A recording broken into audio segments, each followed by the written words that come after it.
참 예수님, 일주일 동안 잘 지내셨나요? 오늘은 사순절 4주일이고, 오늘은 태어나면서부터 눈 멀었던 사람이 예수님을 만나서 믿음을 하나씩 하나씩 깊어져가는 과정을 지켜보면서 우리가 믿음을 지키기 위해서는 어떻게 해야 될 것인가 라고 하는 부분에 대해서 좀 이야기를 나누어 보려고 합니다. 먼저 나온 지 20년 가까이 돼가는 아주 옛날 영화 한 편 소개해 드리려고 하는데, 어떤 영화의 한 장면인지 아시겠어요? 저 사람만 보고도 내가 모피어스다. 어떤 영화의 한 장면일까요? 매트릭스라고 하는 영화의 한 장면입니다. 키아누 리브스가 주인공인 건 아시죠? 네, 키아누 리브스가 연기한 니오라고 하는 인물을 트리니티라고 하는 조력자가 모피어스라고 하는 약간 예언자 성격을 띤 인물에게 데리고 가서 소개시켜주는 장면이에요. 근데 이 모피어스라고 하는 인물이 네오를 바라보면서 의미심장한 이야기들을 합니다. 두 가지 약을 내밀어요. 너가 살고 있는 이 세상이 사실은 진실이 아니야. 그리고 이 세상에는 어마어마한 문제와 그런 것들이 숨겨져 있어. 라고 이야기하면서 니오에게 선택지를 줘요. 첫 번째로 파란 약을 먹으면 어떻게 되느냐? 그냥 네가 그동안 쭉 살고 왔던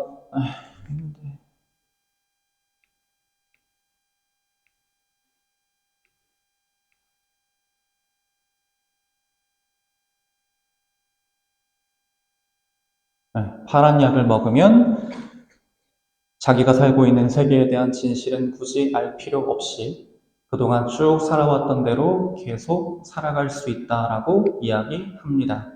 네가 믿고 싶은 거를 믿고 보고 싶은 대로 보고 그대로 그냥 쭉 살면 돼. 대신 너의 삶에는 아무런 일도 일어나지 않을 거야. 그리고 나를 만났던 이 기억도 지워질 거야.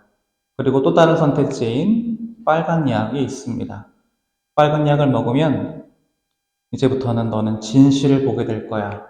그런데 이제 이 빵약을 먹고 나면 멈출 수 없어. 너는 이 기계의 세력에 쫓기게 될 거고, 진실을 알고 있기 때문에 어마어마한 것들을, 현실을 감당해야 할 거고, 네가 이 빨간 약을 먹고 난 다음에 마주하게 될 진실이 지금까지 살아왔던 거짓 세계에 비해서 더 살기 좋을 거라고 장담은 못해. 그리고 쭉 끝까지 이 길을 가야 돼. 어떡할래? 라고 이제 니오에게 묻습니다. 그리고 두 손을 니오에게 내밀면서 어떤 약을 선택할지 고르라고 하지요. 그러자 우리 키아누 리버스가 무슨 약을 골랐을까요? 당연히 영화의 진행상 빨간 약을 골라 먹었습니다. 그렇지. 그런가 하면 이제 이거랑 비교되는 또 다른 인물이 있어요. 키아누 리브스와 그리고 모피어스와 같은 함선을 타고 기계 세력과 싸우는 일을 했던 이제 동료였어요. 이 사람도 똑같이 모피어스를 만났고 모피어스에게 둘 중에 뭘 먹을래? 라고 이야기를 들었고 자기의 의지로 빨간 약을 골랐던 사람이에요. 근데 이 빨간 약을 먹었던 사람임에도 불구하고 자기의 선택을 후회합니다. 내가 감당해야 될 진실, 그리고 그로 인해서 견뎌야 할 이 어려움이 너무나 컸어요. 그러자 마음에서 어떤 생각을 하게 되냐면, 차라리 진실을 알지 말걸. 차라리 그냥 그 거짓된 세계 속에서 편안하게 살걸. 이라고 하는 후회를 하게 됩니다. 그러면서 어떤 일을 벌이느냐? 니오 요원을 쫓는 스미스 요원 기억나세요? 네, 선글라스 쓰고 얼굴 하얘가지고 그렇게 우리 리오를 괴롭히던 스미스 요원을 찾아가요. 찾아가서 레스토랑에서 만나는 장면이에요. 스미스 요원이 레스토랑으로 이 사람을 초대해서 이제 회유하고 있는 장면입니다. 근데 뭐 사실 회유할 것도 없었어요. 이미 동료들을 팔아넘길 각오를 하고 온 사람이에요. 이 사람이 스테이크를 썰어서 입에 넣으면서 이야기해요. 내가 지금 먹고 있는 이 스테이크가 진짜가 아니라는 걸 난 알아요. 왜냐면 빨간 약을 먹고 그 기계 인큐베이터 속에서 일어나서 현실을 봤으니까. 그런데도 불구하고 이 매트릭스 세계 안에서 먹고 있는 이 스테이크의 맛이 너무 강렬하고 너무 자극적이라 그냥 이게 현실이라고 믿어버리고 싶어요. 라고 이야기하면서 이제 이야기해요. 스미스 요원에게. 내가 내 동료들을 다 팔아넘길 테니까 내가 매트릭스에 대해서 알고 있는 이 기억을 싹 다 지워주고 나를 이 매트릭스 세계 안에서 굉장히 잘 나가는 부유하고 권력 있는 사람으로 만들어주세요. 라고 스미스에게 제안을 하고 동료들을 팔아넘기는 모습을 보입니다. 제가 이 두 사람을 왜 비교해서 보여드리느냐? 이 이야기를 하려고 해요. 진실, 믿음의 진실을 마주했을 때 그것을 대하는 두 가지 서로 다른 선택지가 있다는 걸 보여드리기 위함이었습니다. 첫 번째 선택지는 빨간 약을 고른 사람이에요. 그는 누구냐? 태어나면서부터 눈이 멀었던 소경이었습니다. 이 사람은 기꺼이 믿음이라고 하는 빨간 약을 받아들이고 그리고 그 믿음이 깊어지는 과정 안에서 주님께 대한 믿음을 자꾸만 부정하게 만들려는 악의 세력들과 싸워 나아가야만 했습니다. 구체적으로 어떤 싸움을 벌였느냐? 첫 번째 싸움은 거짓말과의 싸움이었어요. 이 사람이 거의 30년 이상을 눈먼 상태로 지냈다는 건 마을 사람들이 다 아는데 바리사이들이 뒤에서 헛소문을 퍼뜨리는 거예요. 야, 쟤가 진짜 걔 맞아? 정말 눈 멀었던 걔 맞아? 닮은 애 아니야? 라는 소문을 퍼뜨리기 시작합니다. 아이, 원래는 눈 안 멀었던 건 아니고 다 저 예수라고 하는 작자랑 짜고 치는 사기 아니고? 이라는 소문들을 퍼뜨리기 시작합니다.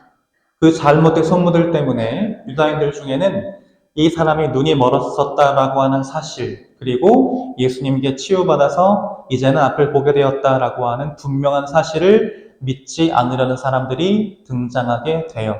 그래서 이 사람이 어떤 선택을 하느냐? 그 모든 사람들 앞에서 당당하게 이야기해요.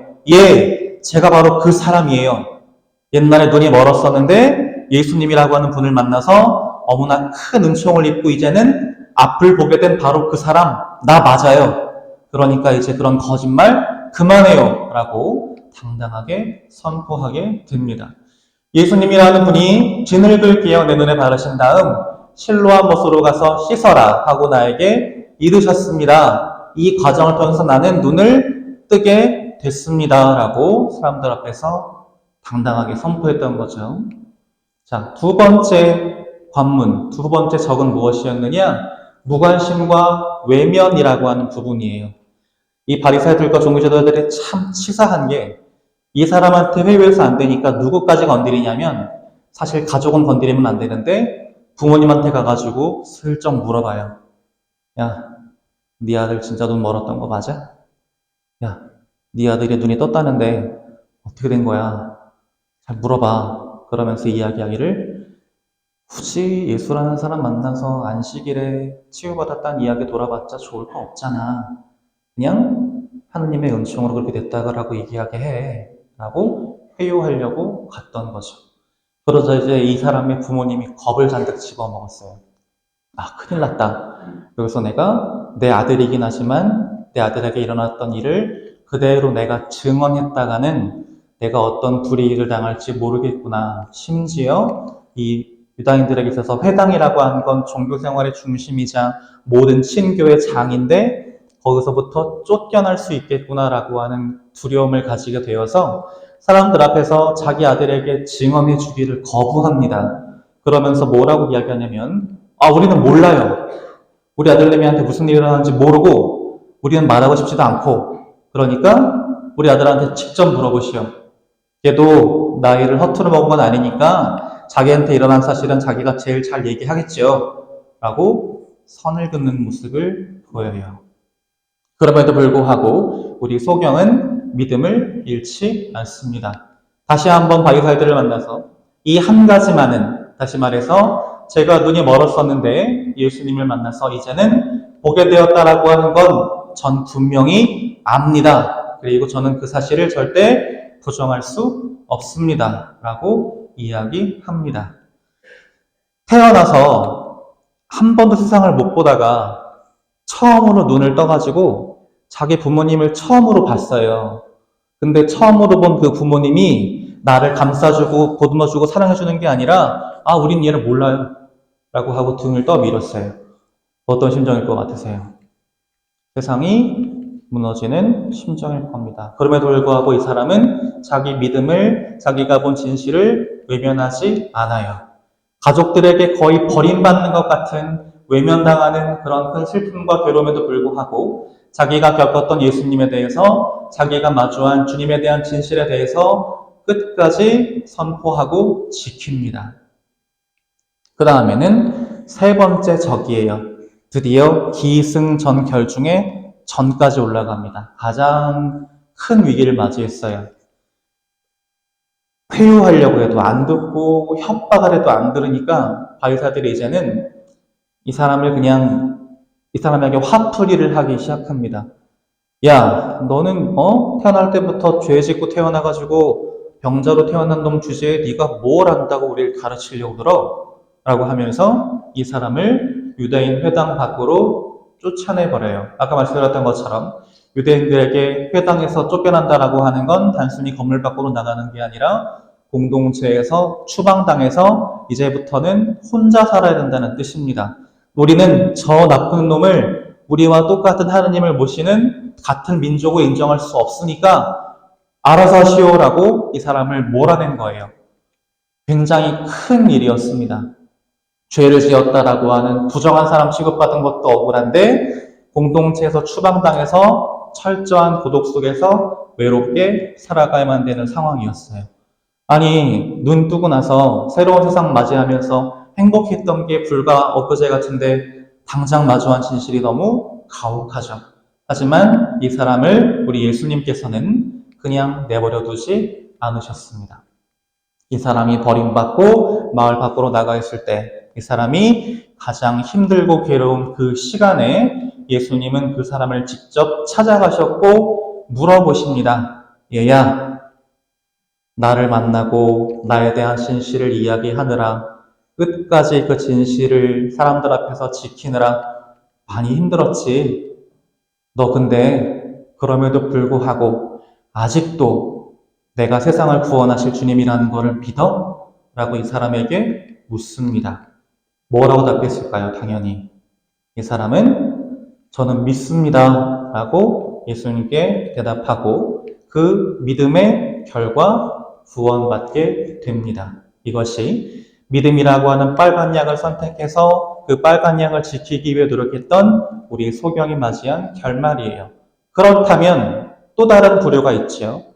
파란 약을 선택한 사람들이 있습니다. 그들은 누구냐? 바리사이들이에요. 이 바리사이들은 불신과 고집이라는 파란 약을 선택한 사람들이에요. 제가 왜 이 사람들이 파란 약을 선택했다가 이야기하느냐? 이 사람들은 알고 있었어요. 뭘 알고 있었느냐?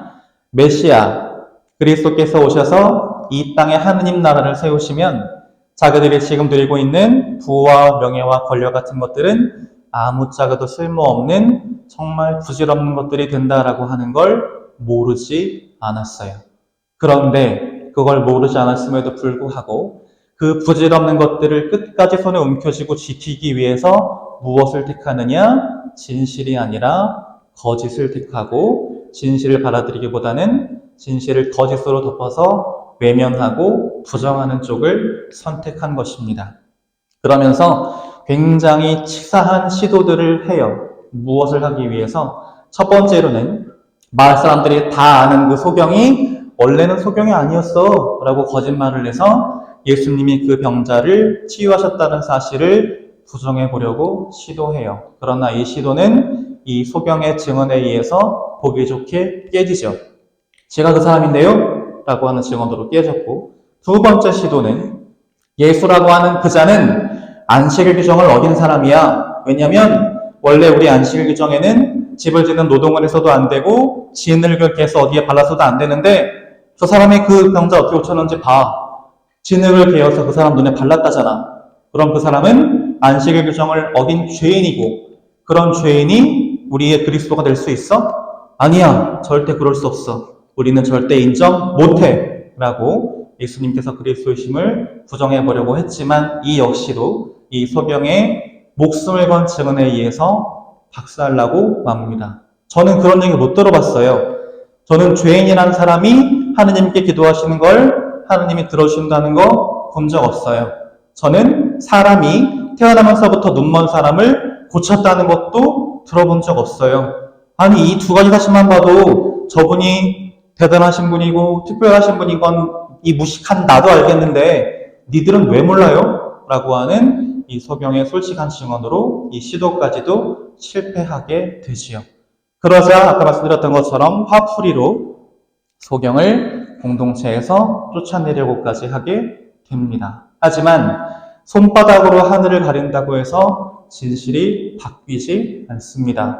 아무리 이 소경을 불러서 겁을 준다고 해도, 아무리 그 부모를 핍박한다고 해도 이 바리사이들이 예수님에 대한 진실을 부정하고 왜곡하려 했던 이 행동들, 그리고 이들이 그리스도를 따르지 않고 배척하려고 했던 그 죄는 그대로 남아있을 겁니다. 그렇다면 어떻게 하면 이 바리사이들은 자기들이 잘못한 이 상황을 타개할 수 있었느냐? 방법은 하나밖에 없었어요. 자기들이 지금 부와 명예와 권력이라고 하는 부질없는 것을 지키기 위해서 손에 꽉 붙들고 안 놓는 그 파란 약을 빨리 내려놔야만 했어요. 그리고 무엇을 해야 되느냐? 자기 잘못을 뉘우치고 회개해서 하느님께 방향을 돌리고 주님께 방향을 돌리고 믿음이라는 빨간 약을 이제라도 받아서 삼켰어야 했어요. 하지만 이 바리사이들은 그렇게 하지 않았고 그들이 구원받지 못했다라고 하는 건 성경에도 기록되어 있지요. 그래서 우리가 이 두 부류의 비교를 통해서 어떤 점을 깨달아야 하느냐? 눈뜬 장님이 되서는 안 됩니다. 사람은 기본적으로 누구나, 저도 마찬가지고 보고 싶은 대로 보고 믿고 싶은 대로 믿어요. 나는 객관적인 사람이라 증거 없이는 안 믿어라고 하지만 증거 없이 안 믿는 게 아니라 자기 믿음에 부합하는 증거만 찾는 거예요. 근데 그걸 인정하지 않을 뿐. 그것을 내가 인정하지 않으면, 그럼 나의 약함을 인정하지 않고 진실을 마주하기 위해서 노력하지 않으면 눈뜬 장님으로 살 수밖에 없어요. 예수님이 일으키신 기적을 눈앞에서 보고서도 그분이 그리스도라고 하는 사실을 끝까지 보지 못했던 바리사이들처럼. 근데 눈뜬 장님은 예수님께서 우리에게 비춰주시는 구원의 빛을 알아볼 수도 없고 그 빛을 따라서 하느님 나라로 걸어갈 수도 없습니다. 그렇기 때문에 우리에게 필요한 것은 무엇이냐? 저는 이번 주에 두 가지를 기도하셨으면 하고 권고해드리고 싶어요. 기도 중에 청할 첫 번째는 진실과 거짓을 올바르게 식별할 수 있는 믿음의 눈을 주시기를 청하시면 좋겠어요. 요즘 세상에 진짜 필요한 눈입니다. 유튜브라고 하는 매체 때문에 너무나 많은 진실이 왜곡되고 있어요. 거짓이 당연한 진리인 것처럼 사람들 사이에서 퍼져나가고 그로 인해서 사람들 사이에서 분열과 갈등이 생기고 있어요. 이 상황을 극복하기 위해 필요한 건 믿음의 눈, 그리고 내가 믿는 그것을 받아들일 수 있는 순명의 마음을 주시기를 청하는 겁니다. 두 번째는 이해할 것은 이해하고 따르게 하고 아니요 할 것은 아니요라고 하면서 단호하게 거부할 수 있는 신앙의 용기와 의지와 힘을 주시기를 청하셨으면 좋겠어요. 그래서 이 두 가지를 기도 중에 청하시면서 눈뜬 장님으로 살지 않고 주님께 대한 믿음을 간직하고 한 발 한 발 그분께 나아갈 수 있는 이 태생 소경과 같은 모습으로 남은 사순시기 잘 보내시면 좋겠습니다.